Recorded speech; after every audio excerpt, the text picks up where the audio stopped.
to push Russian interference in the 2016 elections by saying over and over again they are actively working to undermine our democracy. To date, no evidence of this has surfaced, and there hasn't been any evidence about Russian collusion with President Trump either. Here's what we know so far in the ongoing soap opera of Russians meddling in our elections.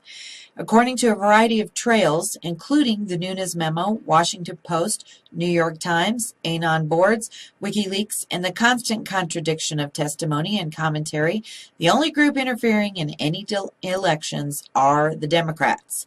Back when Democrats started pushing crooked Hillary as their candidate, it was the Democrats who initiated opposition research against President Trump, as most campaigns do when facing an opponent.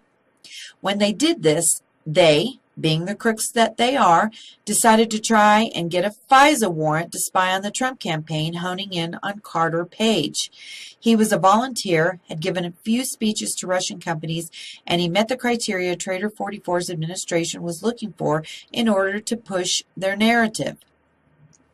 After several failed attempts, they turned to Fusion GPS through crooked Hillary's campaign, devised a plan, contacted the Ukrainians to point the finger at Russia should anything be said about Russian collusion on the side of the Democrats and Hillary. This information came through WikiLeaks in the leaked DNC and Podesta emails. Together with Fusion GPS, hired by Hillary for America through the law firm of Perkins Coie, Democrats paid Christopher Steele, a former British spy who contacted Russians and Ukrainians for fake dirt on President Trump, and paid him $160,000 for this document. This fake dossier was used to finally get a FISA warrant on Page, and as a result, the Russian collusion story had legs, was pushed by Democrats, and propagandized by colluding media. Although Russians did participate in the making of the fake Clinton dossier, they were never the instigators and never undermined the election. It was the Democrats who initiated and pushed and are still pushing this BS, even as we're seeing them try to scramble, cover their tracks by murdering witnesses, and trying to write a counter memo to the Nunes memo, which has verified the involvement of the FBI, CIA, and Democrats in spreading false information, targeting private citizens, and undermining American patriots. In fact, anyone who's familiar with the elections and voting machines should know you can't actually hack a voting machine. During the voting process, it was discovered that the voting machines used by some counties in the United States were linked to George Soros, billionaire supporter of groups like Antifa, MoveOn.org, Indivisible, and gave over $25 million to crooked Hillary during the 2016 election.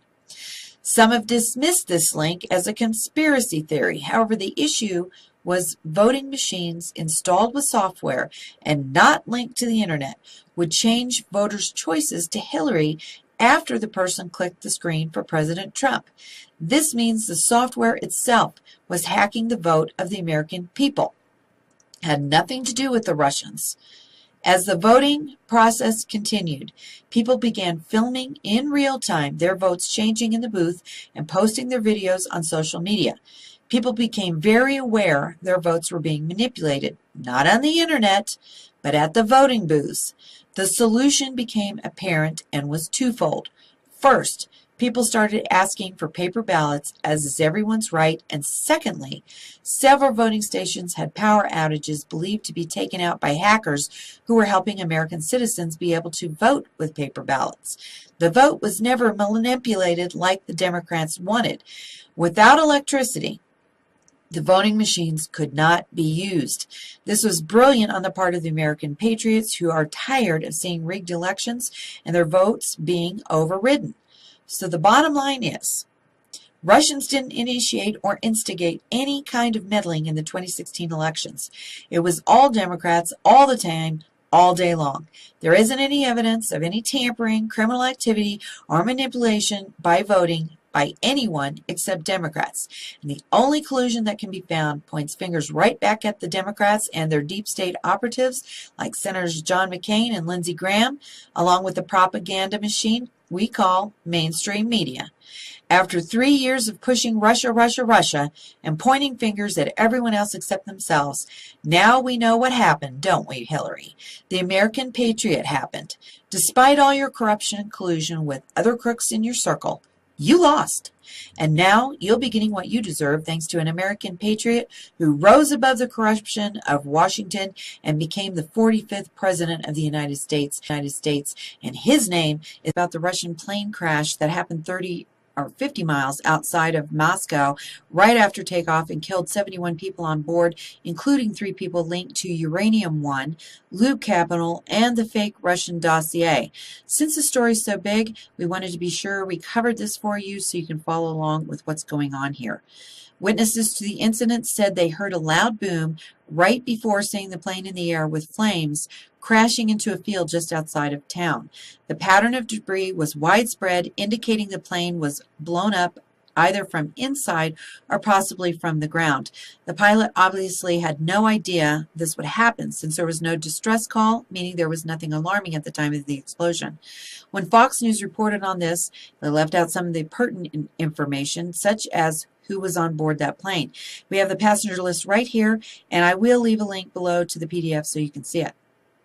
It's a tragedy that the deep state operatives and globalists in our government, working with other crooks around the world who are just as evil, decided the lives of these passengers were of no value and murdering them was imperative to cover their crimes.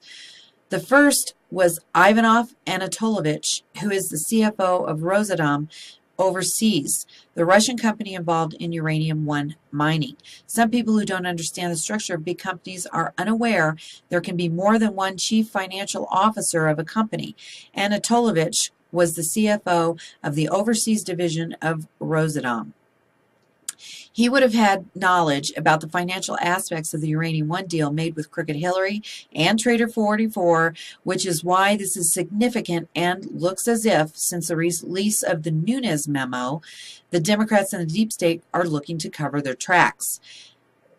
There was another passenger, also Sergei Pinchenko, who was murdered on that plane. He was the Russian intelligence operative connected to Uranium One and was Source D, providing fake information for the dossier created by Christopher Steele, which provided false information in order to get a FISA warrant on Carter Page, a volunteer for the Trump campaign in 2016. Pinchenko also went by Million Pinchenko and Sergey Million. An article dated March 29th, 2017 in the Wall Street Journal says he was the head of a Russian-American business group and the source of the fake Russian dossier. You have to remember the Wall Street Journal is a liberal publication. They are not friendly to President Trump's administration, and back in March last year, they were publishing this article on the fake Russian dossier, and yet even today, the lunatic left is still pushing Russia, Russia, Russia, when it's really Democrats, Democrats, Democrats. Then there was Igor Gromov from Chicago. He was a Russian attorney he was an American Russian attorney linked to Lube Capital, which appears to be the company used by many Democrats in the deep state money laundering operation, linked to sex trafficking, MS-13, and Amalgamated Bank, which is linked to the company providing G4S security for the Miami nightclub, and the 34BJ Union, which oversaw the time disposal trash company that caused the train crash carrying the Intelligence Committee members to their annual retreat, as well as the hospital where Scalia and Seth Rich were transported for treatment. Trader 44 and Clinton's Russians and the mobsters are also linked to this man. This is per a Anon post, which includes the public records of Gromov's career, and then there are many posts on the Anon boards linking all of these together. This does not appear to be a coincidence. It appears to be a hit job where 71 people died as a result of information 3 people had on deep state operatives in the government. This is a global issue. After the release of the Nunes memo, the 13,000 sealed indictments and the subsequent arrests that have been made, this horrific action taken by the deep state to silence people and send messages to others is unacceptable. However, this will get worse before it gets better. As I've repeatedly stated, these events are not only false flags, which are meant to distract us from the Democrats and the deep state criminals, they're also meant as silencing factors. According to QAnon, who, regardless of the thoughts of others, is very accurate. Gitmo is full, and the second prison is being used now, which we believe could be on Diego Garcia, another military base with high-level security. Thanks to some of the viewers last night on the live show, we were able to decipher some of the messages we're getting from the Anon boards, which includes that second prison on Diego Garcia. At this point, it's important to remember you're not going to see Jeff Sessions come out and be flamboyant about his work. He's not going to be tipping off these criminals. Mueller is on Trump's side and isn't investigating any Russian collusion. Mueller is in the spot where he must cooperate or face the consequences of the support of the deep state, and he is able to see what's really going on. He knows his fate would not be a good one if he does not cooperate.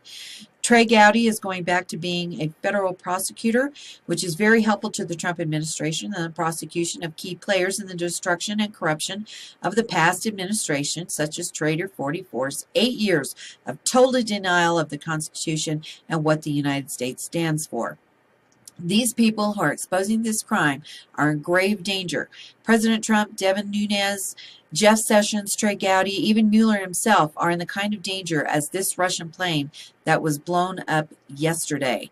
This is serious, folks, and it's time to understand what's going on here. These people have no issue murdering innocent people to cover themselves in their tracks.